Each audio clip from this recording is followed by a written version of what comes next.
Yo, what's up mga idol?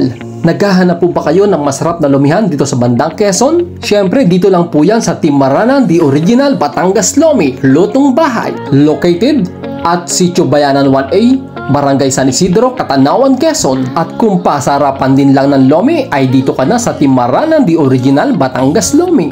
Kaya kung kayo po ay naghahanap ng masarap na lumihan, ay pumunta na po kayo at bisitahin nyo ang Team Maranan, the original Batangas Lomi. Katabi lang po kami mga idol ng simbahan ng San Isidro Catholic Church. And shout out po pala sa Quezon Provincial Hospital ng Catanawan, Quezon. Kaya naman po mga idol, ini-invite po kayo ni Team Maranan na tikman ninyo ang aming pinagmamalaking Lomi. At syempre po pala mga idol, hindi lang po Lomi ang aming pinagmamalaki.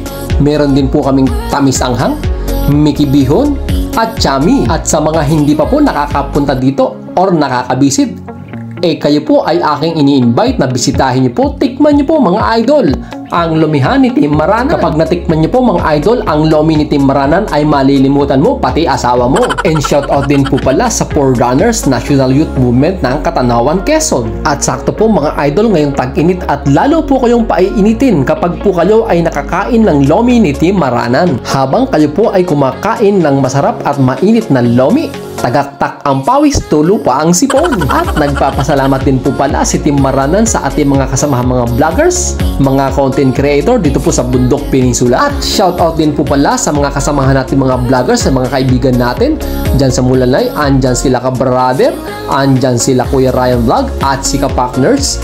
At shoutout din sa ating mga kasamang vloggers dito sa Catanawan Vloggers ng Bundok Peninsula. And once again po mga idol, ini-invite po kayo muli ni Team Maranan na puntahan nyo po, bisitahin nyo ang malupitang lumihan dito po sa Barangay San Isidro, ang Team Maranan, the original Batangas Lomi, lutong bahay. At yun lang mga idol, see you!